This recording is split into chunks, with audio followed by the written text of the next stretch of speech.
नमस्कार, जय हिंद सभी को।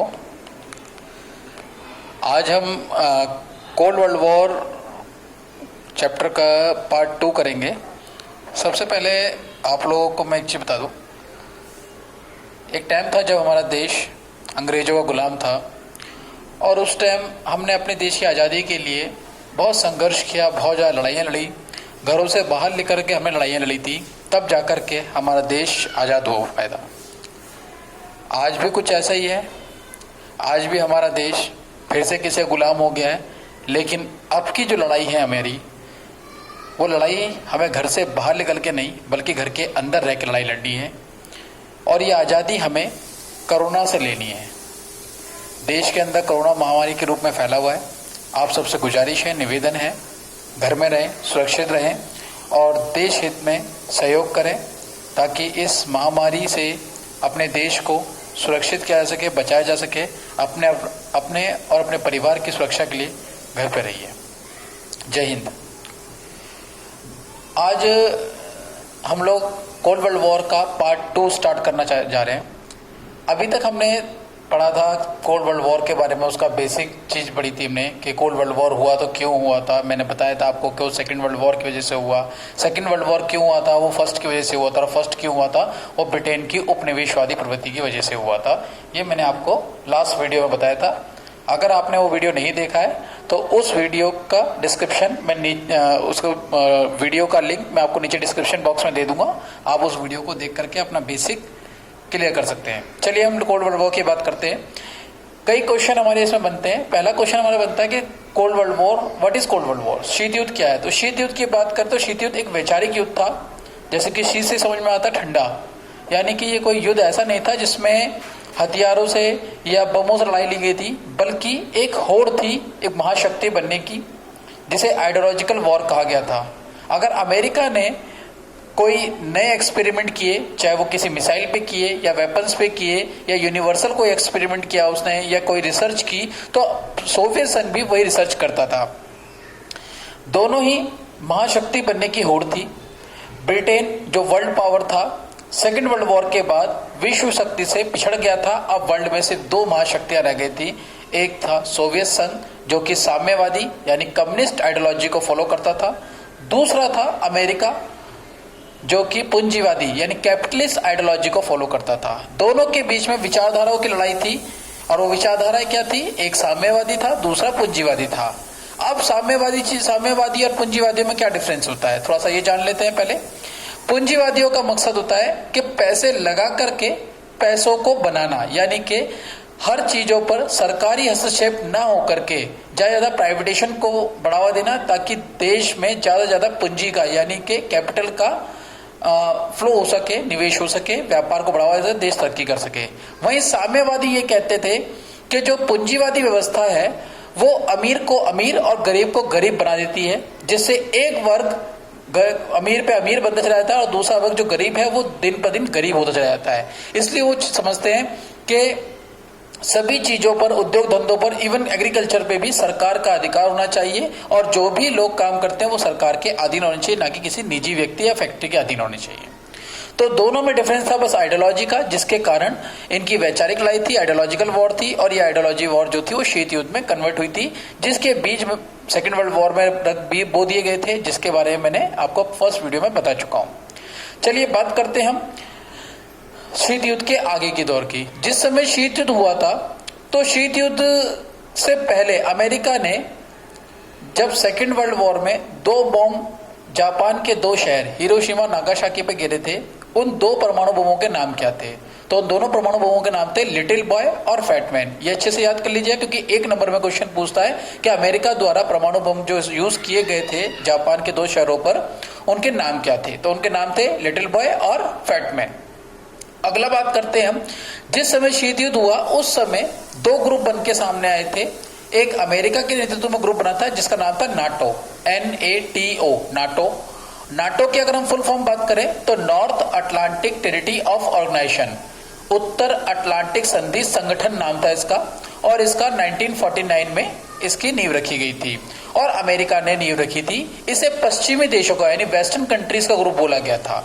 इसका मकसद क्या था इसका मकसद था, अमेरिका ने एक ग्रुप इसलिए बनाया था कि अगर साम्यवादी देशों में से या कोई भी, क्योंकि शीत युद्ध चल रहा था, सोवियत संघ से ही लड़ाई थी, जाहिर सी बात है, तो इसलिए बनाया गया था वेस्टर्न ग्रुप नाटो, कि अगर किसी वेस्टर्न ग्रुप के यानी नाटो ग्रुप के किसी एक मेंबर पे भी अगर हमला होता है तो वो पूरे नाटो पे हमला माना जाएगा, जिसके जवाब में पूरा नाटो एकजुट होकर के उसको जवाब देगा युद्ध के रूप में या जैसे भी। तो इसलिए नाटो बनाया गया था अमेरिका के द्वारा। अब नाटो के ही जवाब में सोवियत संघ ने यानी सोवियत यूनियन ने जिसे कहते हैं, उसने अपना एक ऑर्गेनाइजेशन बनाया जिसका नाम था वार्सा पैक्ट। वार्सा पैक्ट जो बना था वो 1954 में बना था। वो अगेंस्ट बना था नाटो के। सेम पॉलिसी अपनाई थी इन्होंने भी कि अगर वार्सा पैक्ट के किसी एक मेंबर पे भी हमला हुआ तो वो पूरे वार्सा पैक्ट पे हमला माना जाएगा, जिसका जवाब पूरा वार्सा पैक्ट मिलकर के देगा। दोनों ने एक दूसरे के अगेंस्ट ये दो अलायंस तैयार कर लिए थे, अमेरिका ने नाटो और सोवियत संघ ने वार्सा पैक्ट। तो ये दो हमारे ग्रुप थे जो बने थे। इसी बीच में अब जैसे कि बात है शीत युद्ध की, 1945 में शुरू हुआ, तो उसके 2 साल बाद 1947 में भारत हमारा देश आजाद हो गया था। अब जब हमारा देश आजाद हुआ तो एक नवोदित राष्ट्र था जिसे कह सकते हैं हम, और ब्रिटेन के जितने भी उपनिवेश देश थे, कॉलोनिज्म कंट्रीज थी, वो भी एक एक करके धीरे धीरे आजाद हुई थी। मैंने आपको बताया था तभी ब्रिटेन अपना वर्ल्ड पावर से पिछड़ गया था। तो अब ऐसे में ये नए राज्य जो उभर के आए थे एक न्यू बॉर्न बेबी की तरह थे, यानी नवजात शिशु की तरह थे ये। अब इनको जरूरत थी पालन पोषण की, अब वो कौन करता। तो ऐसे में अमेरिका और सोवियत संघ दोनों ने ही इन नए उभरे राष्ट्रों को, नए उभरे देशों को, नए जन्मे देशों को अपने ग्रुप में शामिल करने के लिए नए नए प्रलोभन दिए कि हम आपको आर्थिक रूप से, सैनिक रूप से, शैक्षिक रूप से और तकनीकी रूप से मदद देंगे अगर आप हमारे ग्रुप में शामिल हो जाओ। अमेरिका ने कहा हम आपको ये चीजें प्रोवाइड करेंगे अगर आप हमारे ग्रुप नाटो में शामिल हो जाओ। सोवियत संघ ने भी ये प्रलोभन दिया कि आप हमारे ग्रुप में शामिल हो जाओ, हम आपको ये चीजें देंगे, वार्सा में शामिल हो जाओ। लेकिन जब देश हमारा आजाद हुआ तो भारत के साथ में 2 घटनाएं घटी गई थी। फिलहाल वो शीत युद्ध के पॉइंट ऑफ व्यू से बताऊंगा मैं आपको। वो 2 घटनाएं ये थी कि जब भारत आजाद हुआ तो एक दुखद घटना तो सबसे बड़ी ये थी कि भारत का डिवीजन हुआ, भारत का विभाजन हुआ। भारत आजाद हुआ, साथ ही आजाद तो हुआ लेकिन 2 देशों में बट गया था, पाकिस्तान और भारत। अब दोनों ही देश अलग अलग थे, दोनों को जाहिर से प्रलोभन सभी देशों को दिया था, इनको भी दिया गया था। तो भारत ने, जो भारत के पंडित जवाहरलाल नेहरू देश के प्रधानमंत्री थे उस समय, उन्होंने एक बात कही कि अभी अभी हम लोग आजाद हुए हैं, अगर हम नाटो ग्रुप में शामिल हुए अमेरिका के ग्रुप में और अमेरिका हार गया शीत युद्ध में तो हम फिर से गुलाम हो जाएंगे सोवियत संघ के, और अगर हम सोवियत संघ ग्रुप में शामिल हुए और सोवियत संघ शीत युद्ध में हार गया तो हम गुलाम हो जाएंगे अमेरिका के। अभी 200 साल की गुलामी से हम आजाद हुए हैं, अब हम फिर से किसी का गुलाम नहीं होना चाहते, जिसके चलते भारत के पंडित जवाहरलाल नेहरू ने नेम की नीति अपनाई जिसे नॉन एलिजेंट मूवमेंट कहा गया था, गुट निरपेक्षता आंदोलन। जबकि पाकिस्तान सीधे सीधे नाटो ग्रुप में यानी कि अमेरिका के ग्रुप में शामिल हो गया था, नाटो के ग्रुप में शामिल हुआ था, लेकिन भारत ने नेम की नीति अपनाई। अब भारत ने जो नेम की नीति अपनाई थी वो अकेले ने नहीं अपनाई थी, बल्कि नेम गुट निरपेक्षता आंदोलन को बनाने में 5 देशों का हाथ था, 5 लोगों का, 5 महत्वपूर्ण व्यक्तियों का योगदान था। जैसे हम बात करें भारत के प्रधानमंत्री पंडित जवाहरलाल नेहरू, इंडोनेशिया के राष्ट्रपति जोसेफ ब्रांस टीटो, मिस्र के राष्ट्रपति गुलाम अब्दुल नासिर, घाना के राष्ट्रपति वामेन कुमा और सुकोर्णो। ये 5 लोग थे, लेकिन हम इसे याद कर सकते हैं एनएनटी से, यानी नेहरू नासिर टीटो, नेहरू नासिर टीटो, एनएनटी से आप इसको याद कर सकते हो। तो 5 लोगों ने गुट निरपेक्षता आंदोलन की नींव रखी थी।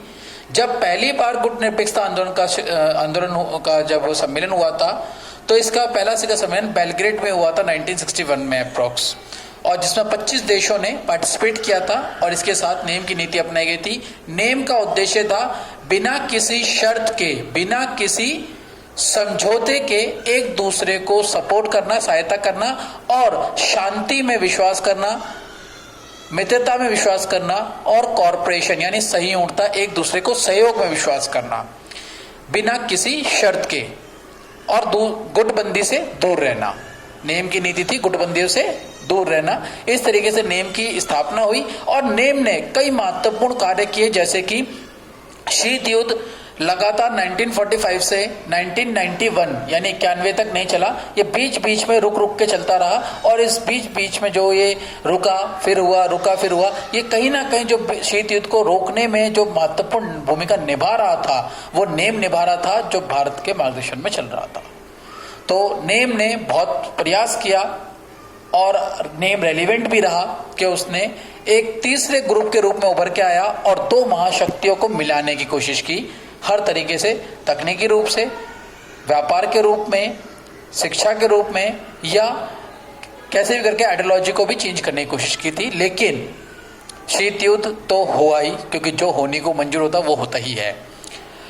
इसी क्रम में अगर हम बात करें तो शीत युद्ध की जो चरम अवस्था जो बोला जाता है, जिसे कहते हैं कि कभी भी शीत युद्ध गर्म युद्ध में बदल सकता था, ऐसी भी एक घटना हुई। अब वो घटना थी क्यूबा मिसाइल क्राइसिस, जिसे क्यूबा मिसाइल संकट भी कहते हैं।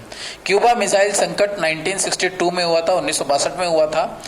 क्यूबा की बात करें, थोड़ा सा क्यूबा को समझ लो। क्यूबा क्या है?